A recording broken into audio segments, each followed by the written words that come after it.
Saudi আরব বাংলাদেশ সামরিক বাহিনীর জন্য অভাবনীয় কিছু প্রস্তাব দিয়েছে, যা কাজে লাগাতে পারলে welcome back to another video viewer. बहुत ही ज्यादा इंपॉर्टेंट वीडियो होने वाली है। बांग्लादेश और सऊदी अरब जो है वो मिलिट्री के एक तारीखी एग्रीमेंट की जाने बढ़ रहे हैं। आई होप बांग्लादेश और सऊदी अरब के दरमियान ये मिलिट्री का एक तारीखी जो है एग्रीमेंट हो। बहुत ही ज्यादा वीवर इंपॉर्टेंट वीडियो है। अभी तक आप लोगों ने हमारे चैनल को सब्सक्राइब नहीं किया हुआ, जल्दी से हमारे चैनल को सब्सक्राइब कर लीजिएगा। विदाउट वेस्ट की टाइम वीडियो को स्टार्ट करते हैं। সৌদি আরব বাংলাদেশ সামরিক বাহিনীর জন্য অভাবনীয় কিছু প্রস্তাব দিয়েছে, যা কাজে লাগাতে পারলে দক্ষিণ এশিয়া অন্যতম শক্তিশালী দেশ হবে বাংলাদেশ। 2018 সালে বাংলাদেশ থেকে কয়েক হাজার সৈনিক চেয়েছিল দেশটি। বাংলাদেশ প্রস্তুত ছিল 2 ব্যাটালিয়ন বা 1800 সৈনিক পাঠাতে। পরবর্তীতে কোনো এক অদৃশ্যমান কারণে পরিকল্পনা থেকে পিছিয়ে আসে। তবে সৌদি আরব প্রচেষ্টা অব্যাহত রাখে, বাংলাদেশের সঙ্গে সামরিক সম্পর্ক বৃদ্ধি করার জন্য দীর্ঘমেয়াদী আলোচনা শুরু করে, যার কারণে অর্থনৈতিক এবং নিরাপত্তা চুক্তি স্বাক্ষর হয়েছে চলতি মাসে। এখন প্রশ্ন হচ্ছে, সৌদি আরব বাংলাদেশ থেকে কী চায় এবং তার বিনিময়ে বাংলাদেশ কী পাবে, তাই তুলে ধরব আজকের প্রতিবেদনে। সৌদি আরবের লক্ষ্য বাংলাদেশের সমরাস্ত্র বাজারে প্রবেশ করা, পাশাপাশি একাধিক সমরাস্ত্র যৌথভাবে উৎপাদনে যাওয়া। এছাড়াও দেশটির অন্যতম লক্ষ্য বাংলাদেশ সেনাবাহিনীকে দেশটির নিরাপত্তায় নিযুক্ত করা। তার বিনিময়ে বাংলাদেশের জ্বালানি নিরাপত্তা নিশ্চিত করবে সৌদি আরব। যে কোনো পরিস্থিতিতে বাংলাদেশের নিকট সাশ্রয়ী মূল্যে জ্বালানি সরবরাহ করবে। ইতিমধ্যে জ্বালানি তেল পরিশোধনের জন্য কারখানা স্থাপনে চুক্তি স্বাক্ষর হয়েছে।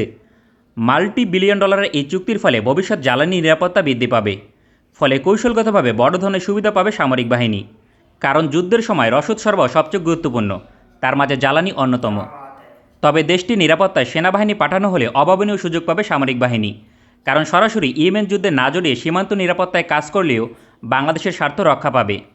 দেশটিতে প্রায় 25 লক্ষ বাংলাদেশি প্রবাসী কাজ করে, যার থেকে বছরে $4 বিলিয়ন রেমিটেন্স পায়।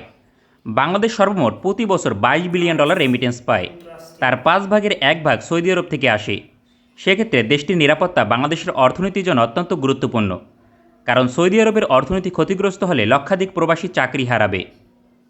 তাই ইয়েমেন সীমান্ত নিরাপত্তায় বাংলাদেশ সেনাবাহিনী কাজ করলে প্রবাসীদের জীবনমান অনেক সহজ হবে, পাশাপাশি নতুন শ্রমবাজার তৈরি করতে পারবে।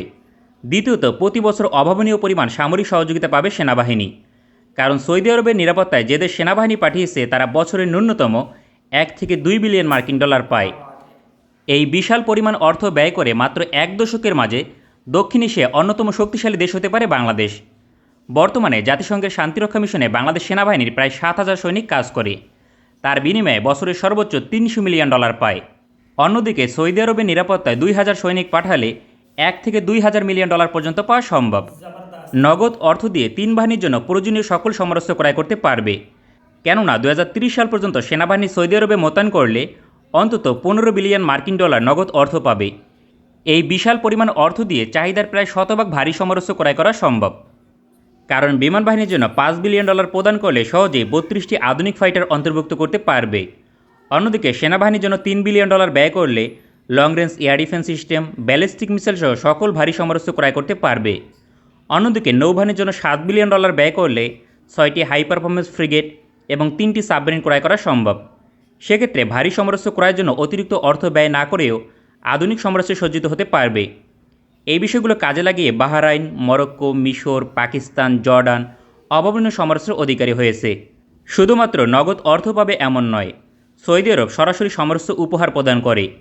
বর্তমানে রাজকীয় সৌদি বিমান বাহিনী টর্নেডো ফাইটার অপারেট করে, যা শীঘ্রই অবসরে পাঠাবে। নিঃসন্দেহে এই বিমানগুলো মিত্র দেশগুলোকে উপহার দেবে। এক্ষেত্রে বাংলাদেশ এই ধরনের অসংখ্য সুযোগ লুফে নিতে পারবে। পাকিস্তান সেনাবাহিনীর উপর পশ্চিমা নিষেধাজ্ঞা থাকার পরেও দেশটি সৌদি আরব থেকে অসংখ্য পশ্চিমা সমরাস্ত্র পেয়ে থাকে নিয়মিত। অন্যদিকে যৌথভাবে সমরাস্ত্র প্রকল্পে যোগদান করতে পারবে, কেননা সৌদি আরব ভিশন 2030 অনুযায়ী 50% সমরাস্ত্র নিজ দেশে তৈরি করবে। Air defence missile, ballistic missile সহ অসংখ্য সমরাস্ত্র প্রকল্পে বাংলাদেশ অংশগ্রহণ করতে পারবে। এছাড়াও মার্কিন যুক্তরাষ্ট্র থেকে যে কোনো যুদ্ধবিমান ক্রয় করলে তার মেইনটেনেন্স সৌদি আরবের প্ল্যান থেকে করাতে পারবে। তবে অনাকাঙ্ক্ষিতভাবে বিমান বাহিনী টেন্ডারে ইউরোফাইটার টাইফুন আসলে তার মেইনটেনেন্স সহ সকল ধরনের সুবিধা সৌদি আরব থেকে নেওয়া সম্ভব। পাশাপাশি পশ্চিমা যে দেশ থেকে যুদ্ধবিমান ক্রয় করুক না কেন, তার জন্য মিসাইল এবং গোলাবারুদ সৌদি আরব থেকে ক্রয় করা সম্ভব, কেননা পৃথিবীর সবচেয়ে বড় গোলাবারুদ উৎপাদন কারখানা স্থাপন করেছে দেশটি। সৌদি আরবের রাষ্ট্রদূত ইতিমধ্যে এই প্রস্তাব দিয়েছে বাংলাদেশের জন্য। সেক্ষেত্রে বিমান বাহিনীর জন্য ভবিষ্যতে গাইডেড বোমা, শর্ট রেঞ্জ মিসাইল দেশটি থেকে যুদ্ধকালীন সময় ক্রয় করতে পারবে। এছাড়াও লাইসেন্স নিয়ে দেশে উৎপাদন করা সম্ভব। সৌদি আরবে সেনা, নৌ এবং বিমান বাহিনীর জন্য অসংখ্য প্রকল্প নিয়ে কাজ করা হবে, যেখানে বাংলাদেশ চাইলে যুক্ত হতে পারবে। দেশটির সঙ্গে যুক্ত হলে বাংলাদেশকে অতিরিক্ত ব্যয়ভার বহন করতে হবে না। এমন অসংখ্য দিক থেকে বাংলাদেশ সামরিক বাহিনী লাভবান হতে পারে। 2030 সালের পূর্বে দক্ষিণ এশিয়া অন্যতম শক্তিশালী দেশ হতে পারবে বাংলাদেশ।